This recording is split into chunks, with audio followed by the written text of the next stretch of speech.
Fade-in. Exterior restaurant day. The smokers' enclosure outside a TGI-style burger joint. A garish picket fence holds the smokers in. There's balloons, piped music, and a waiter dressed as a clown. A packet of cigarettes lays open on the table. Jaw dropped open in disbelief, Mel, 28, intense and arty, holds an airborne fag, halted between lips and ashtray. So, hang on a minute. Marcus is so wealthy that he doesn't have to work, and if he's not working, he doesn't have to pay maintenance. She lands the cigarette in the ashtray. Janey, 28, boho, chaotic hair framing a dog-tired face, shoots Mel a, "You got it, look," before taking the cigarette and replanting it in her own mouth. It's bonkers. Janey itches her head. Mel's face crumbles into full-on disgust. What? No, they've gone. I promise. It's just a habit. Mel gives a sceptical look. It's a kid thing. It's a people with kid thing. It's lice, Janey. For Christ's sake, nuke the buggers. Easier said than done. Hey, I'm not a pharmacist. I don't do pest control. Or kids. I can see you like her. He's my daughter. Fine. But the point is, she costs. And that ex-husband? Why is it just you working? He trained as a lawyer. Keywords, trained as. Never practiced, never needed to. Janey puts the cigarette in the ashtray. Mel picks it up. So he's too rich to work and... I have to go to get the tax benefit. Sorry. And I have to work to get the tax benefit. Mel, spelling this out, it's making it sound even more shit than it is. And believe me, it's pretty shit anyway. Mel passes Janey the cigarette. Sorry, it just seems odd. Odd? Try fucked up. God, I'm so knackered, Mel. You seen my feet?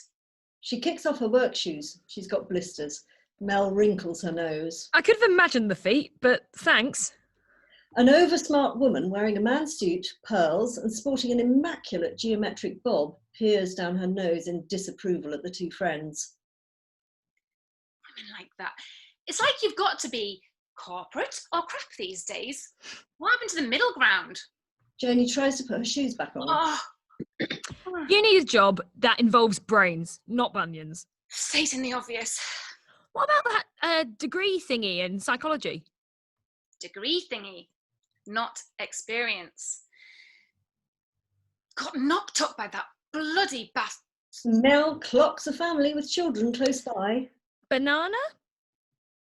Shithead banana. Before I had a chance to do anything. And then I got complacent. Never ever get complacent. Mel holds up her hands in a "not me" gesture. You know what? I wish I'd never found that text. He was cheating on you. He looks sheepish. She'd crawl straight back to him if she could. Janey, he was cheating on you. Knowledge is crap. Seriously. Once you have it, you have to act. Well, yeah. I'd take him back tomorrow. No! If I could just turn back the clock. Mel reaches for Janey's hands, taking them into her own. Sweetheart, there's only one way to ride this pony, and that's yee-haw into the sunset. Hey, you going to clear those tables? Reluctantly, Janey gets to her feet. She picks up her clown hat. We realise Janey is wearing a waitress outfit. She itches her head. Mel shoots her a disgusted look. Told you, it's fine. The nits, at least, are under control. It's just habit. Mel looks dubious. God, I wish we could do this more. It helps. You remember those tapes we used to do? Instant friend. If I'm not around, just record the bits I miss, yeah? Is that some kind of thinly veiled mental wellness jolly journal thing? If it helps. Janey smiles a "yeah" smile before heading back to work. The door stands open as she clears a table inside. A mother and daughter combo have just finished their meal. How about a dessert? Please, please, please. The mum nods, ruffling the kid's hair affectionately. Janey looks enviously at the happy mother-daughter thing. She'd give anything to be sat there with her own kid. Interior, sitting room, evening. Janey's mother, Eleanor, 50 to 60, Plays on the rug with Tasha, 8, a gorgeous mixed-race child. The front door rattles open. I'm back. Tasha runs out to Janey, big smile on her face. Janey bustles in, Tasha on her hip. Wow, I think this one's grown since I've been away 8 hours and she's a monster. Tasha laughs. So how was it? Fantastic. I smell like a burger and I'm growing cheese between my blisters. It's like I'm living the whole package. And I'm very popular with dogs. Ex-husband type dogs. Never, not a chance. Eleanor's smile drains as she tries to stand. She's in pain. Janey notices. Mum, Oh, it's this bloody hip. shall I get you tablets? Maybe just a couple. Janey puts Tasha down. Interior, bathroom. Janey reaches into the bathroom cupboard. There are a lot of pills in there. Mel came in. She's a good friend. Yeah. She was talking about those tapes we used to do when we first met. Instant friends. Oh, you girls. Women, Mum. It's women now. Janey checks her reflection in the mirror. Her face drops. Yup, it's official. Life is passing her by. Oh, and not to alarm you, but I think we've got the visitors back. Oh, no way. Janey lifts her hair. Yup, it's official. The knits are back. Janey sighs before getting back to the job in hand, checking dates on the pill bottles. Mum, some of these are way out of date. I'm keeping them all just in case. Last time I looked, the apocalypse was just about under control. Well, the global one. Personal one's still struggling. But the point is, no need to stockpile.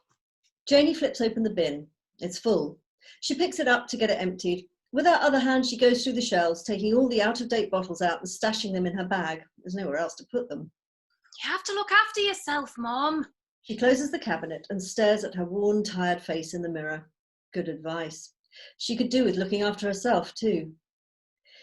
Interior, Eleanor's hallway. Janey and Tasha are about to head off. She's all fed. You want to take a bit of something with you? I've got chicken that needs eating. Sounds exciting. More seen better days. Oh well, anything's an improvement on a tin of beans. Eleanor kisses Janey on the forehead. Interior, Janey's sitting room, evening. Janey enters carrying a heavy, fast-asleep Tasha in her arms. Janey kicks off her work shoes with visible relief.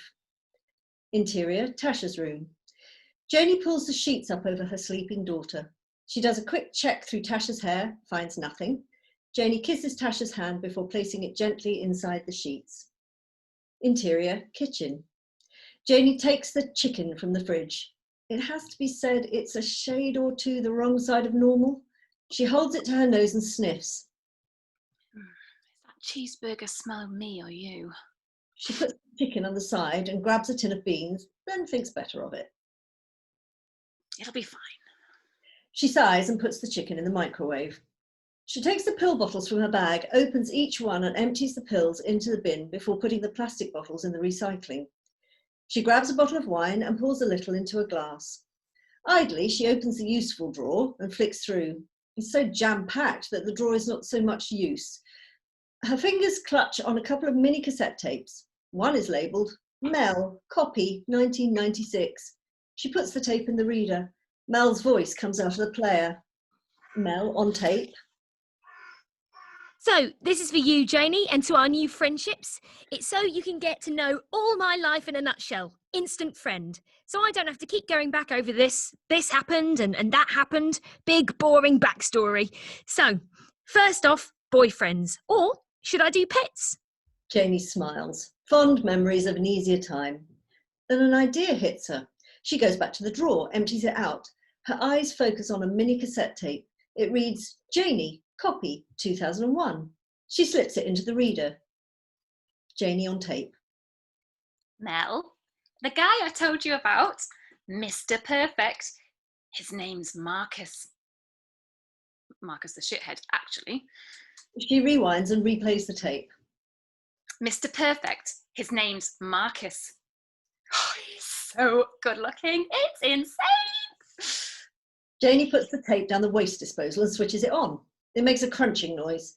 Suddenly she thinks better of it, switches it off, tries to retrieve the card.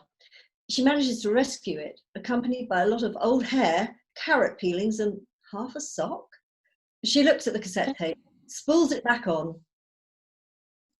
This is proof of just how naive and excessively stupid I was. The Museum of Janey. Warning, warning! She switches on the TV and slumps down in front of it. It's a programme about people with perfect family lives. She eats her meal. The happier the people on the TV look, the more miserable Janey looks. The wine remains untouched. Interior, sitting room, later. She wakes, bleary-eyed, and the TV still on, churning out noise. Suddenly, she clutches her stomach in pain and vomits. Knocking the wine glass over, she staggers to the kitchen. She accidentally kicks the bin. The pills go skittering across the floor. She vomits again. She falls to the floor, hitting her head hard as she goes down. It's a whiteout. Interior, sitting room, morning. Whiteout. Tasha stands over Janey, looking angelic and concerned. Mum? Mum? It's okay, I'm okay. But she doesn't have the strength. The image fades. Interior, hospital bed, day. Janey wakes, confused. In the mirror opposite, she sees there's a bandage on her head. She's looking washed out and pasty as a wax candle. She glances around, trying to draw the sense out of the situation. Hello? Hello? She tries to get out of bed, but falls back unsteady. A nurse rushes in. No getting out of bed. Where's my Tasha, my daughter? What? You took an overdose. No, where's Tasha, my baby? Is she? I'll find out for you. Just stay in bed. Just stay there. I want to see my... Marcus strides in. He's black, criminally good-looking, well-dressed and exuding confidence, wealth, and tightly wired irritation. Marcus, where's Tasha? Tasha's fine. No thanks to you. But You're so irresponsible, Janey. Say you were dead. Say Tasha walked in and found you dead. It would ruin her life. Mine too? Marcus, I didn't... Shh! He holds up his hand to silence her. She's with me now. Just look at yourself. You're a car crash. He heads out. She glances in the mirror. He's got a point. Interior restaurant, day. Mel and Janey share a cigarette. It wasn't an overdose. I spoke to Marcus, Janey. He said the place stank of drink and the floor was knee-deep in pills and vomit. Knee-deep. How much vomit do you think an average person can actually contain? Mel holds her hands up in a back-off gesture. She's only reporting what she heard. They were Mum's pills, Mel. The chicken must have been off. And now he's filing for custody. He can't do that. He's saying I'm mentally unstable. I thought that's what he liked about you. Sorry?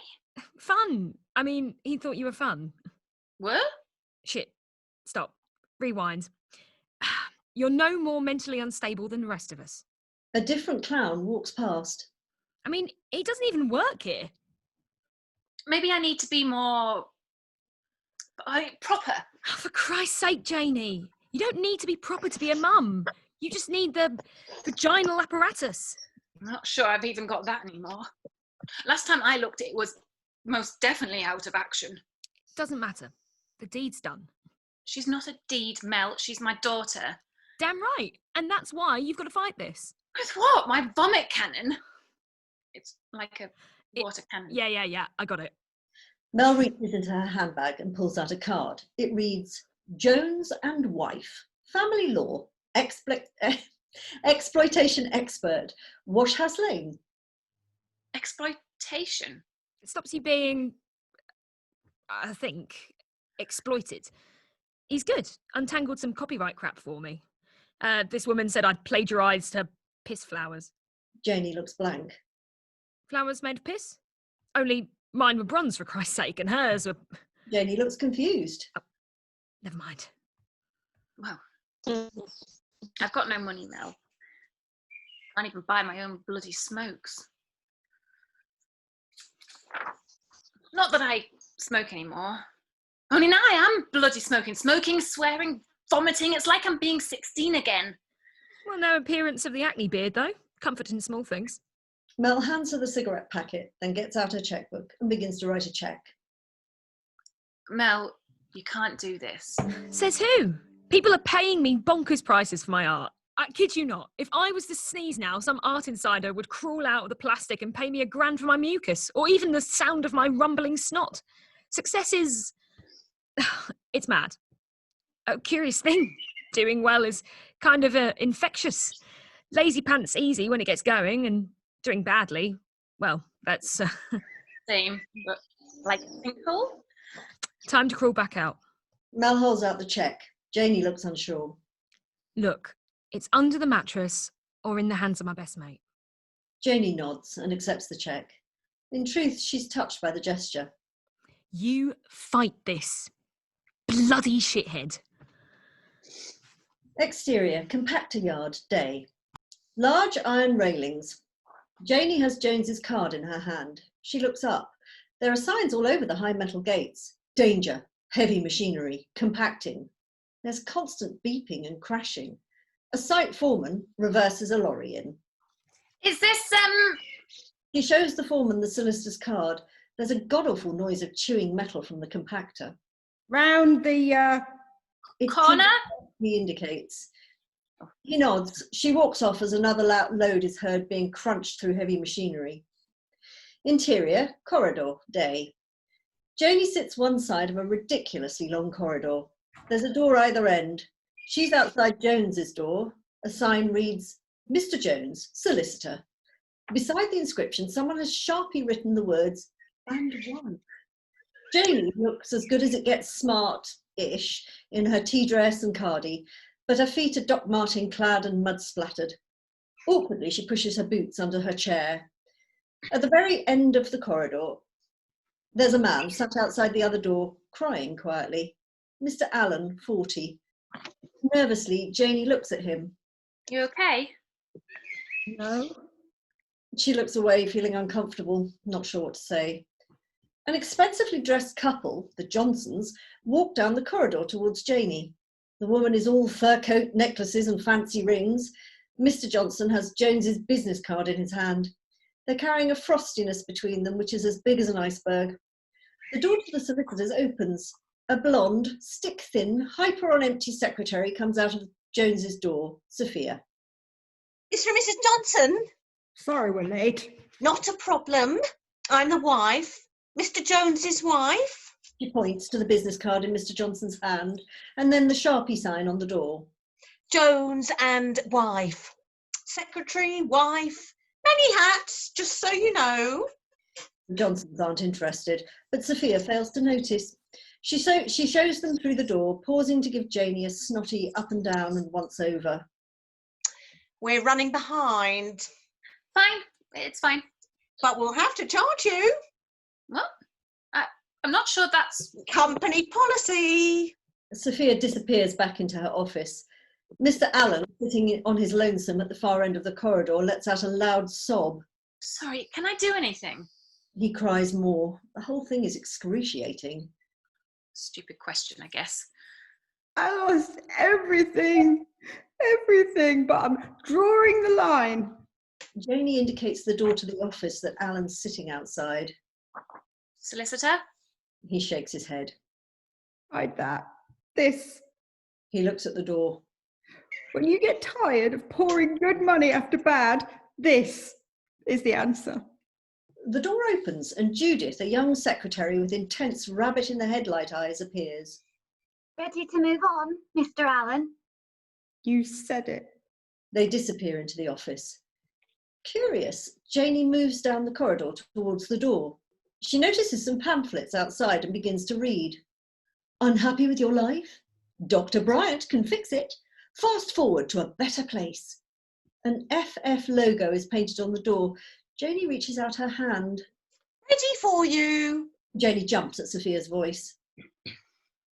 Strange people. Won't last. I would bet my Botox it's tax evasion. Never mind, Mr. Jones will sort you. Janey smiles hopefully and follows Sophia towards the solicitor's door. Interior, solicitor's office. Jones, a man in his 60s with a rubbery face and spectacled greedy eyes, glances through Janey's file.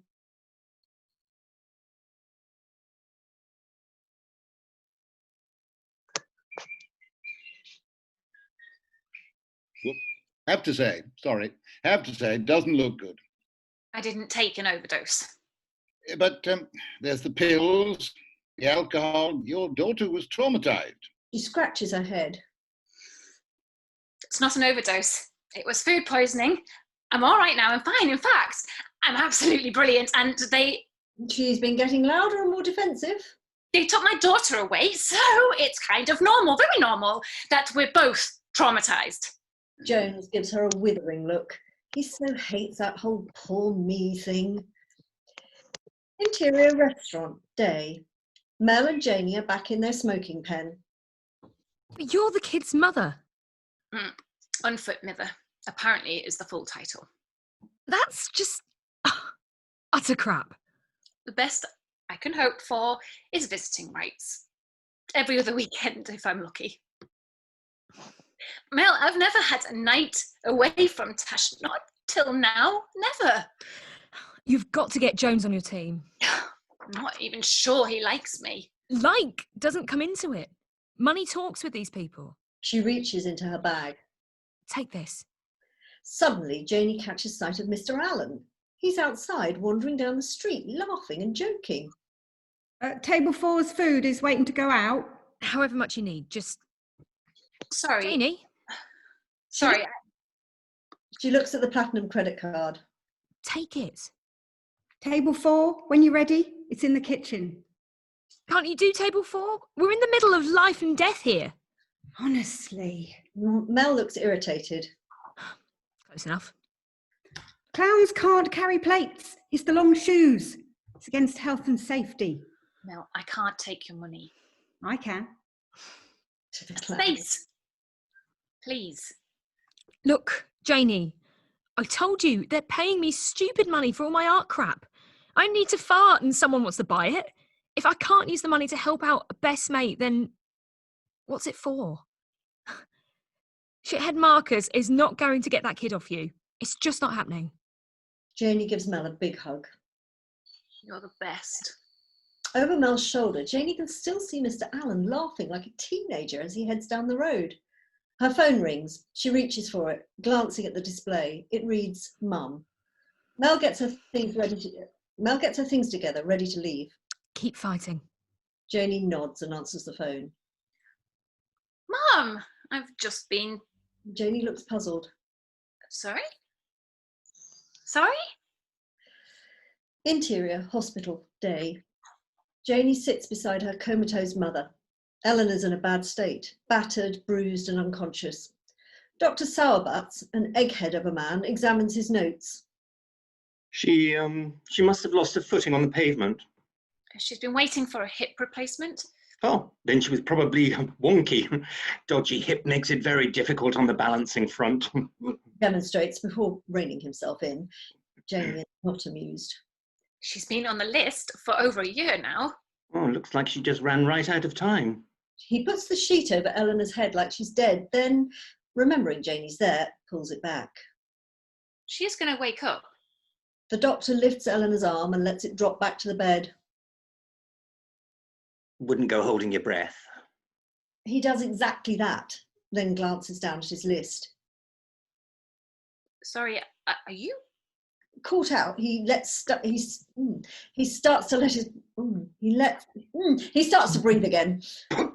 No, not me. Just playing around with a bit of on-the-job mindfulness. Oh, there is some good news. Yes?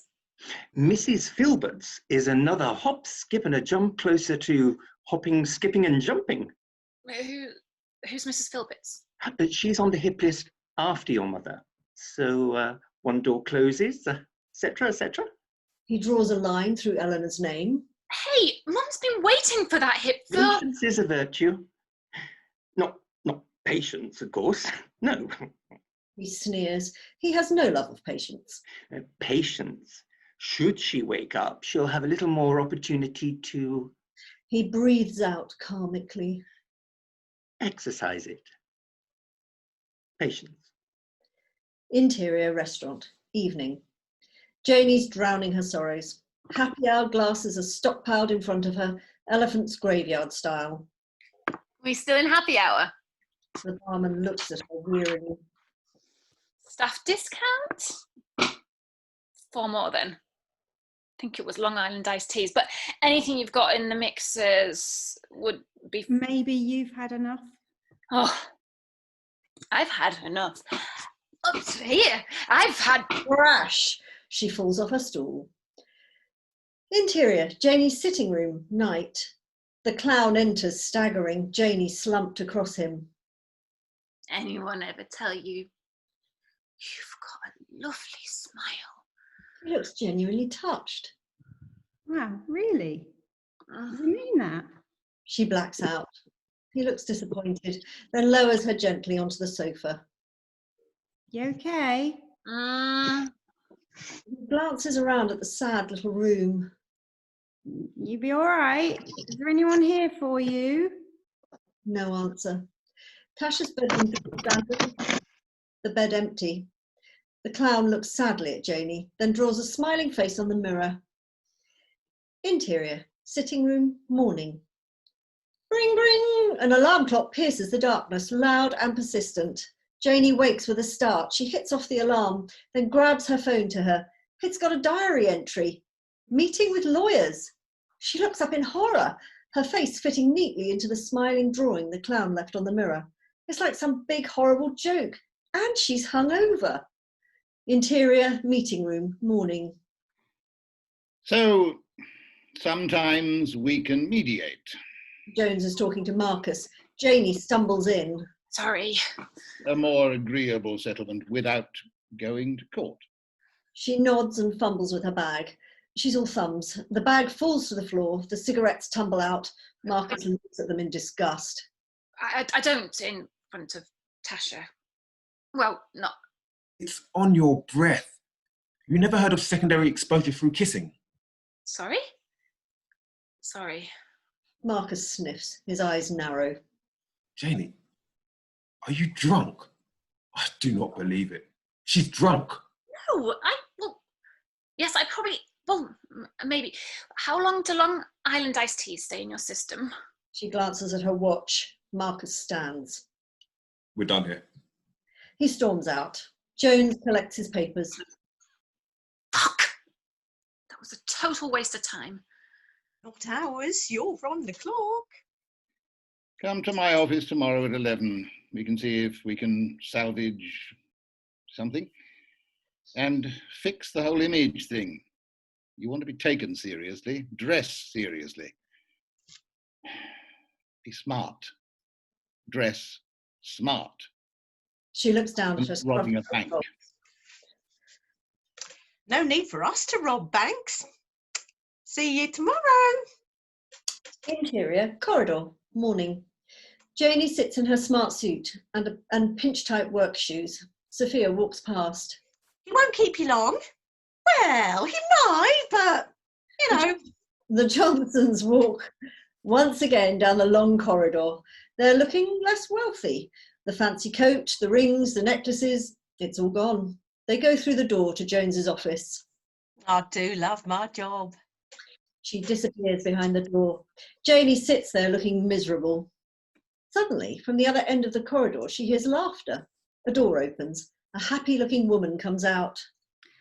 I feel so much better. You have a great life now. The woman smiles warmly at Janey as she disappears down the stairs. Janey sits alone. She looks at her watch. It's 11:30. She's still sitting alone. She looks at her watch. It's 12 o'clock. Sophia pokes her head around the door. Janey goes to get up. It's okay. Just came to see if you were managing to sit straight. All that booze yesterday. Sophia does an impression of the Leaning Tower of Pisa. Sorry, can I use the washroom? Promise not hurl in it. According to the files, you've got form on the vomit front. Janey gives her a what the fuck look. Interior washroom. Janey rummages in her bag and finds her cigarettes. She opens the window and lights up. There's a fire escape outside. Below, the compactor is being loaded. It's already beginning to crunch. The smoke alarm beeps. Janey drops the cigarette packet outside the window and starts to fan the alarm. She opens the door to the office just a little. It's not stopping. She throws the soap dish at the alarm, catching it neatly on the rebound. Silence. She breathes a sigh of relief. She's about to go back through the door when she notices Jones and Sophia talking. And this one needs to be done by tomorrow. And Sophia nods her head in the direction of the washroom, pretending to slug out of a bottle. Jones sighs. I do hate to take a case. I know I won't win, but it's... on the clock. Janey's face drops. She shrinks back from the door. Tears sting her eyes. She pulls the window open further and steps out onto the fire escape. She's going across the fire escape platform towards another window, aiming to avoid Jones's office, when her heel catches in the metal slats. She pulls at the stuck shoe, but she can't get the heel out of the metal grid. It just won't budge. She steps out of the other shoe, leaving it stuck, and walks along the platform barefoot before slipping back in through another window. Interior hallway. She steps through the window into the long hallway. She dusts herself down and backs straight into Judith. Goodness, I hope you weren't looking for an alternate exit strategy there. No, But Janey can barely see for tears. Hey, it's okay, Mrs. Swansong. No, I'm not Mrs. Yes, we know. It's not your real name. But hey, if you're happy, we're happy. Kind of our strapline, that. Oh, come on in. Dr. Bryant's ready and waiting. Judith holds open the door. A bemused Janey walks through. Interior, Bryant's office. Janey sits opposite Dr. Bryant, a serious-looking woman in her 50s, dressed in white coat and spectacles. She might be dressed like a cool, calm woman of science, but there's a band-aid holding Bryant's glasses together, and the room is dotted with objects gaffer taped back into being. The woman might be brilliant, but she's a klutz. She's mid-flow on the explanation front.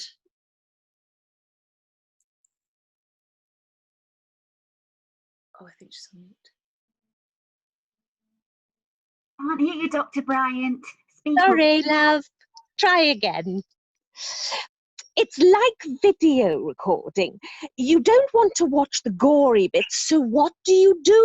She gesticulates, hitting a vase which Judith seamlessly catches and writes. Fast forward? Exactly. Every day I get people in my office and, well, quite frankly, they want to end it all. But know what the best healer is? Time. Time. Bright lady. Ladies. I like that. So we just, here at Fast Forward, we do exactly that. Fast forward? Exactly so. 2 years normally does the trick. But how does that... Of course, you have to leave a placeholder in the... She crosses her legs and her shoe flies off. Judith catches it. Game?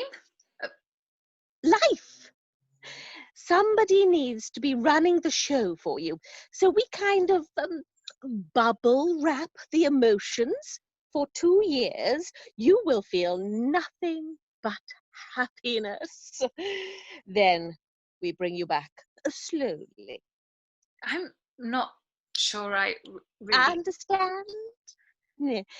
Let's face it, you'd have to be a neuroscientist to understand, and I take it you're not. Not a... No. Exactly. Who is? Just the neuroscientists, of course. Basically, the brain is functioning without your personality. You're just a placeholder till you want to throw your hat back in the ring, so to speak. Go back. when the situation's better, when your future present is more sorted. Sorted. Bryant leans forward, knocking a coffee cup. Judith grabs it and writes it. All ironed out, less messy. It's as painless as having your nails done. I think that's painless. Isn't that painless? Judith nods. Janey looks bemused, but interested. A little more expensive, but... What is the cost? £10,000. Wow. Give or take a bit of VAT, insurance, inflation, compound interest. Small price to pay for happiness. But I couldn't afford to. But there are finance options, 10% down payment and a take of future earnings. I'm not really earning. Do you mind my asking? The problem, is it to do with family? Janey nods. Take family out of the equation and we find most of our clients are pretty industrious on the work front. In fact, it's difficult to stop them. Still a lot of... Well, in 2 years, we need to do the reintroduction. Can be tricky. Right. Once you come out of the happy phase, start to re-engage, we might need a few sessions. Up to 20. Get you back on your feet. Okay. Okay. Okay. A pen appears in front of Janey. As if in a dream, she signs and hands over Mel's shiny credit card. The payment pings through. Great. Judith holds open a door, revealing a dentist-style chair, complete with sci-fi head cap and multiple wires. Interior, shrink's office, day. It's 10 years later. Not that you would realise, because you don't really see Janey, only her hands, her clothes, and the edge of her body. Eric, 40, a man who's clearly scared stiff on the life front, sits opposite our new Janey. Every word that comes out of her mouth, Eric looks even more panicked. He's supposed to be the patient. So, as you can imagine, it was all too much. Tasha is my world. I guess I've got to do something more. She looks up, noticing Eric for the first time. Sorry, are you okay? Janey hesitates. She looks around, glancing at the medical diplomas on the wall. Where the hell is she? The diplomas are all for a Dr. J. Swansong. Swansong. Sorry? That name seems familiar. Sorry, I thought I was just... Maybe could I use your washroom? He looks really confused now. This is her office. I think it's just... He indicates. Interior, shrink's washroom. Janey leans against the closed door, unsure what's happening and where she is. In front of her, there's what looks like a fire alarm, but it's the wrong colour, green, not red, and slightly larger than normal. It reads, "In an emergency, break glass." And there's a small FF logo, the logo that was evident in Bryant's office all those years ago. She looks puzzled. Trying to get to grips with what's happening, she starts to splash water on her face. Get a grip. Got to get a grip. She glances down at her legs. She's wearing some kind of black trouser suit. Puzzled, she looks up into the mirror. Boho Janey has gone. She's aged 10 years. She's now a sharp-suited, geometrically hairstyled, androgynous businesswoman. Interior, shrink's office. Eric has his ear to the bathroom door, listening. Dr. Swansong, are you... He runs off like a scared chicken. Interior, washroom, day. The break glass and emergency alarm smashes. A business card falls down into Janey's well-heeled feet. She picks it up. It reads, "Fast forward. Time to come in. Washhouse Lane." Janey looks back at the mirror. 2 years? Suddenly she itches her head and pulls out a knit.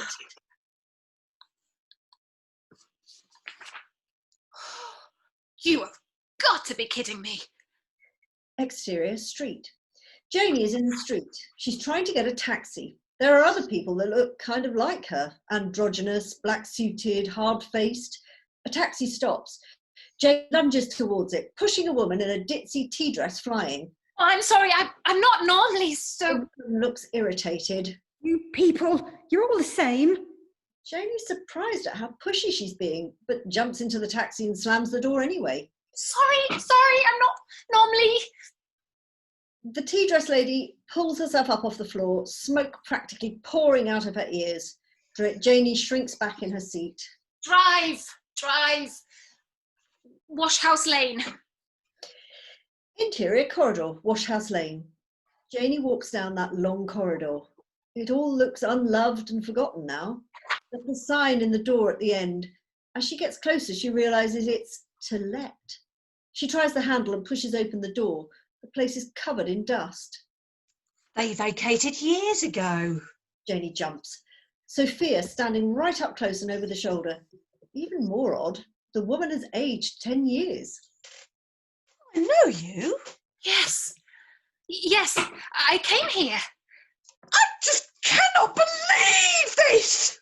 Sophia calls out as she hurries back down the corridor. Jones! Oh, Jones! Janey follows, looking confused. Mr. Jones! Dear! He's actually my husband. We're married, but I'm a secretary wife secretary, in case you were wondering. Do you know where the people at the end went? The fast forward company?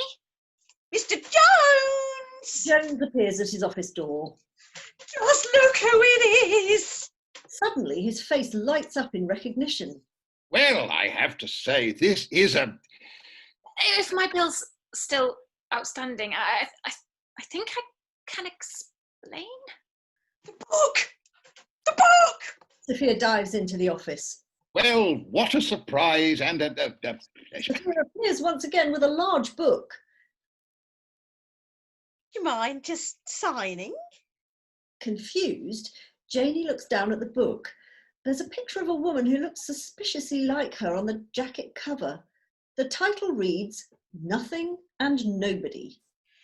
If you just write in the front cover to Sophia, oh, I don't know, an inspiration in my life, something like that.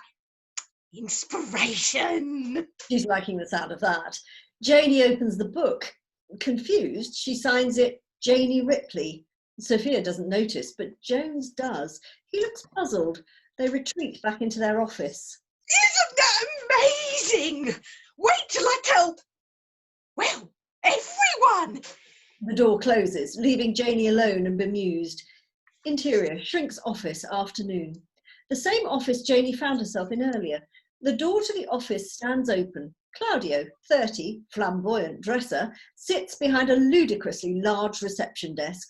Janey cautiously pokes her head around the entrance door, tapping twice on the wood. Hi. Claudio smiles, like her shy approach is oh so hilarious. Oh, hi. I was wondering, is Dr. Swansong in? What a question. Existentialism injection. You know, some people might say you have absolutely zilch sense of humour, but lady, you have me in permanent stitches.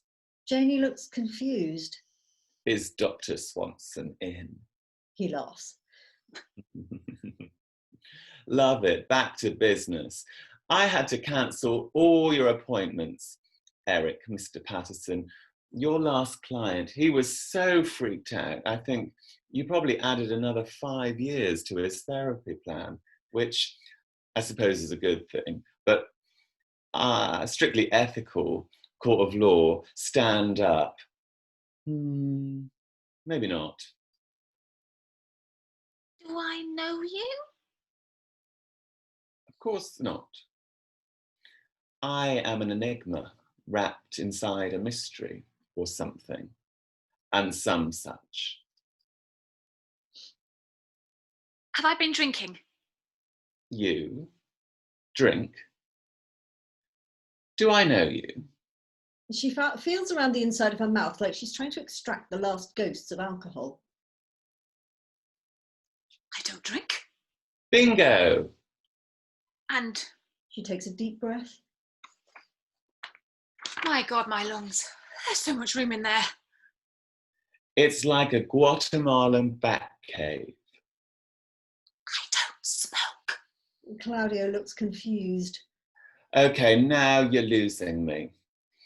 If you like, you can just come back in again and we'll pretend this rendezvous just never happened. No, I don't think that's going to help.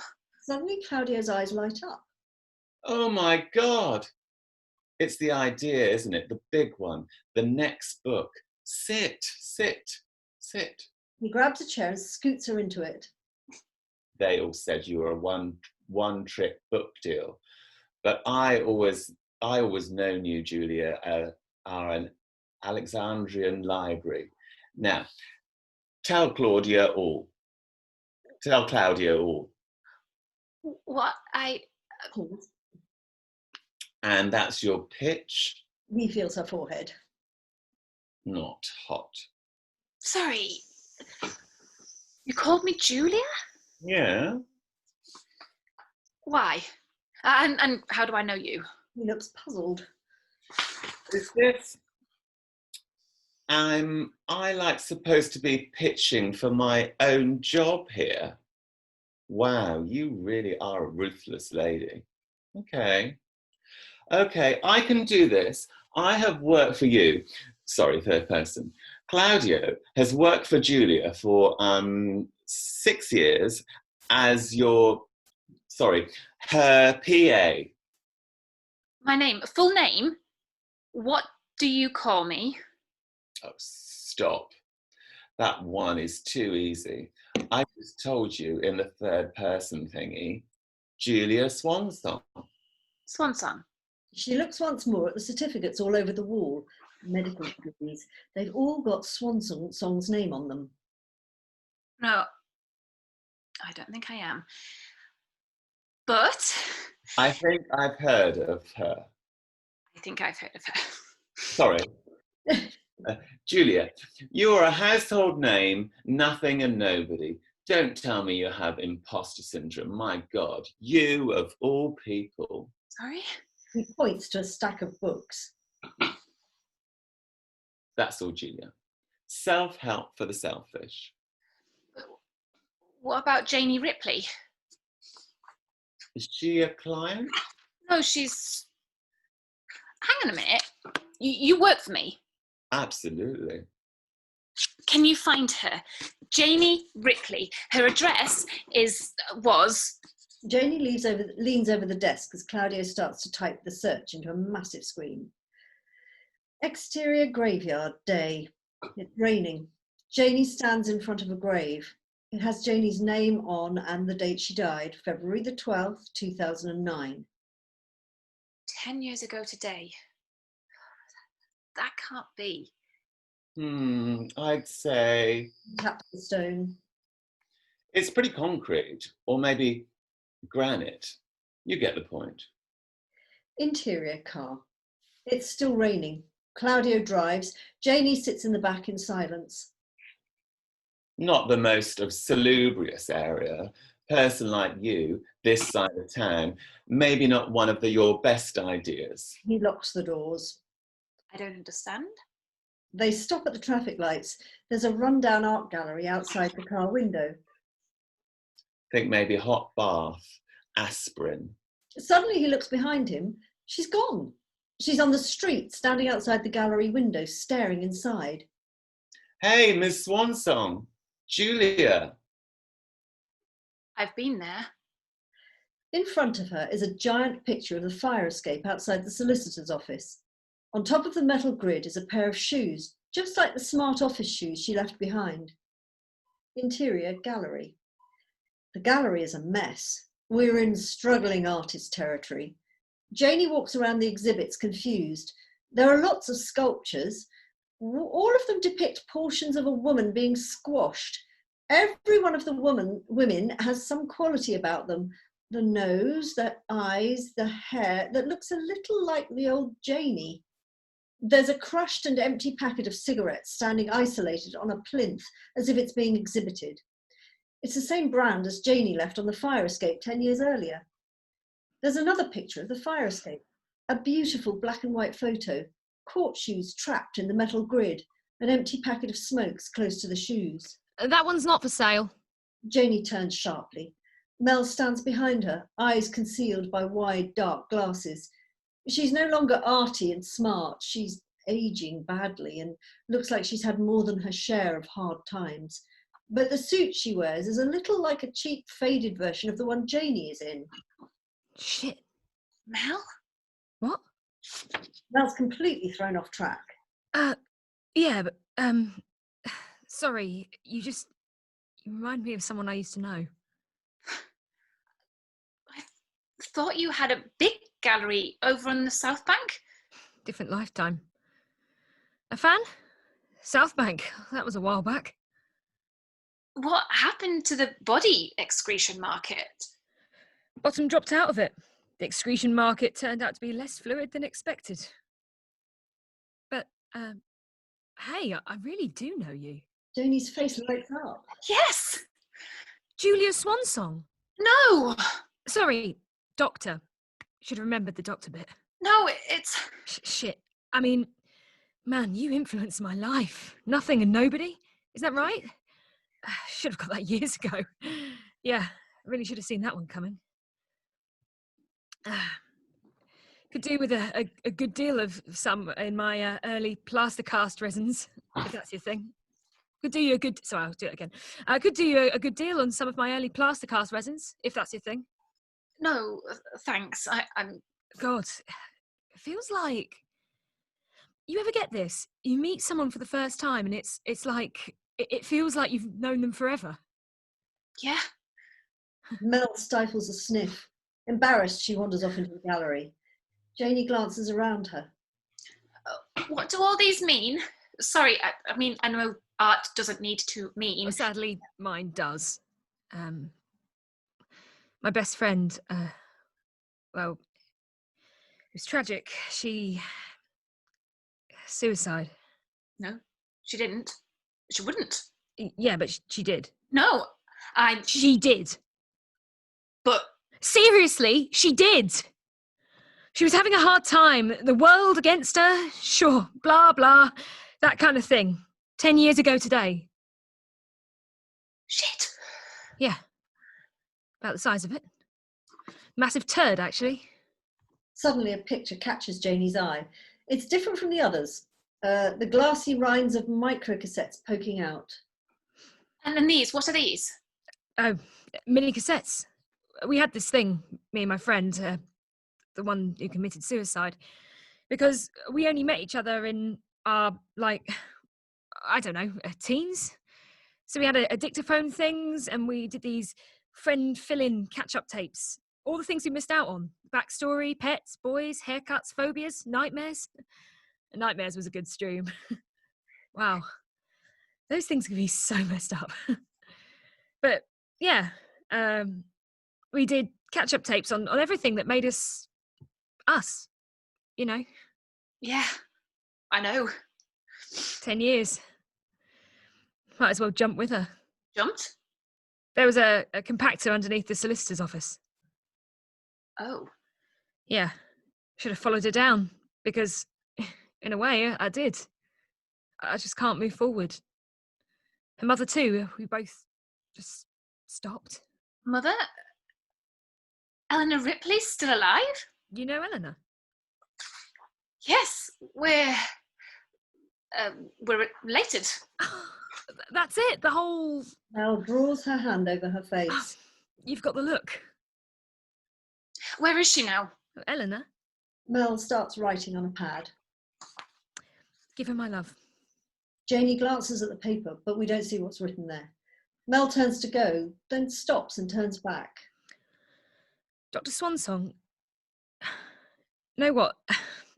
This is a big deal for me.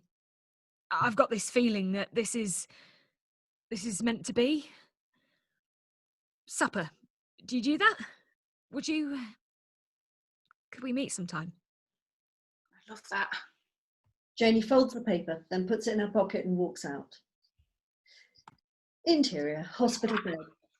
Natasha, 18, wearing a hospital housecoat, is replacing flowers by the bed. She's underweight and sad-looking, like she's had the life sucked out of her before it even got started. Eleanor is laid out and wired up, but she looks amazing, younger and more beautiful than before. Janey rushes in, going straight to her mother. Excuse me, you're looking for someone? Eleanor Ripley? Janey can't take her eyes off her mother. Really? Really? There's no need to get defensive. People aren't exactly beating the door down to see her. Can she hear me? Natasha shrugs. Who would know? She looks great. It's not always a good thing. Natasha gives Janey an irritated look as she heads to the door with a vase. I've got to change the water. Don't touch anything. As soon as she's out of the room... Mum? Nothing. An older Dr. Sowerbutts enters, followed by a gaggle of junior doctors. So this is patient guinea pig. He stops when he sees Janey. And you are? The nurse just said I could... Volunteer. That was a volunteer. And you are? A friend. Friend.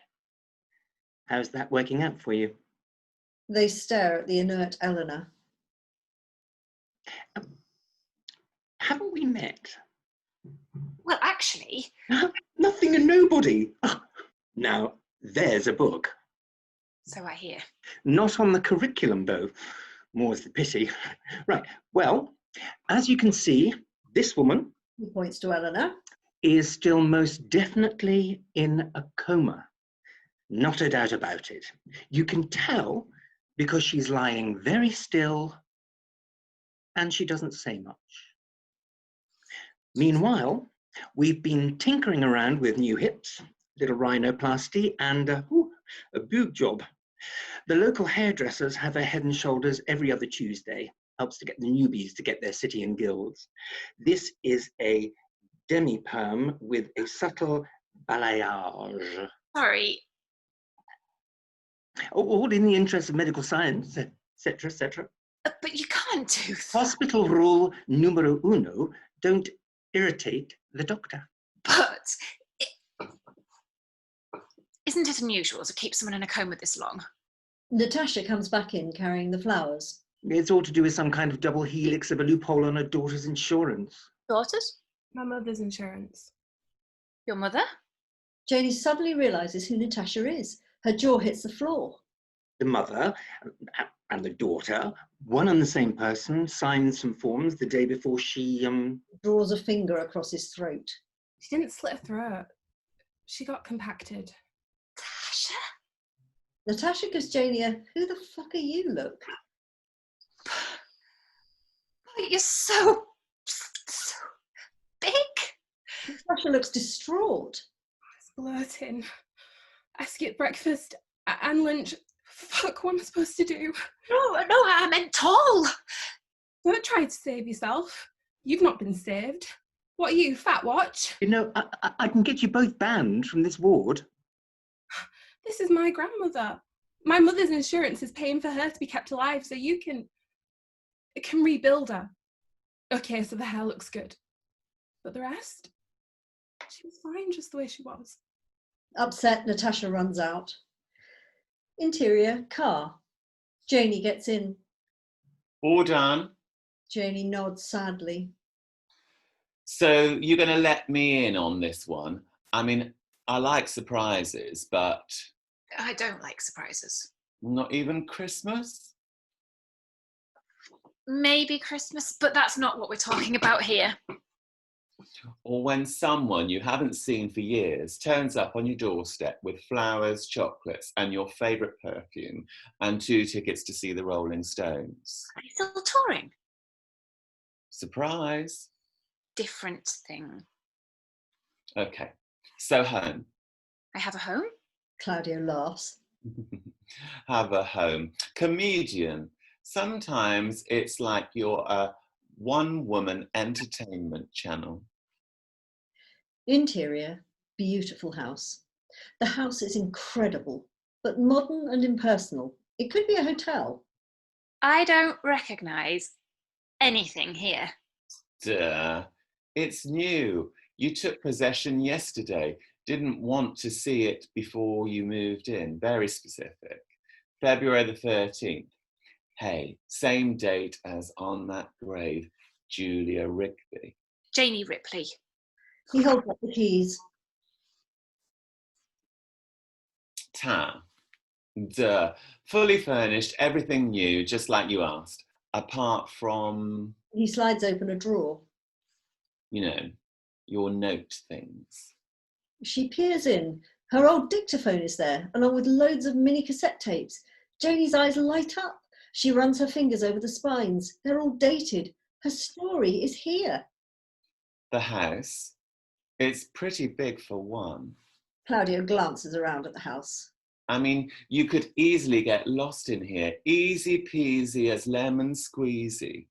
Janey wanders off around the house. Claudio pushes open the door to a bedroom and makes himself comfortable on the bed. Probably wouldn't even notice if someone else was just like living here. Interior, master bedroom. Janey walks up to the closet. She draws back the wardrobe door. Inside are row upon row of identical black suits. Really? Then she notices a brown paper package stuffed in a corner. She opens it. Inside is a pair of Doc Martens and a ditzy tea dress, the thing she used to wear. A present from Julia. The doorbell goes. Shall I? She folds the dress back up and puts it and the boots back into the package, closing the cupboard door tight shut. I guess that's an unstated yes. Minion, silence the doorbell thingy bell. The sound of the front door opening. Hi, we're neighbours, so... Janey gets up and moves to the door. Interior, hallway. She comes down the steps, gradually seeing more of the open doorway and person standing on the doorsteps. Shoes, trousers, hands, etc. Figured I'd just pop in and... Perfect. I mean, you are perfect. It's genetics. I come from a long line of overbred, insanely rich, perfect people. I'm getting that. Goes without saying that I speak 6 languages, have a backhand to die for, and I play the bassoon, which is nothing like the recorder, just so you know. Marcus's face comes into full view. Janey stops stock still on the stairs. No way. Marcus stares up at her, a big, fresh smile of interest and innocence plastered across his face. He has no idea who she is, but he likes what he sees.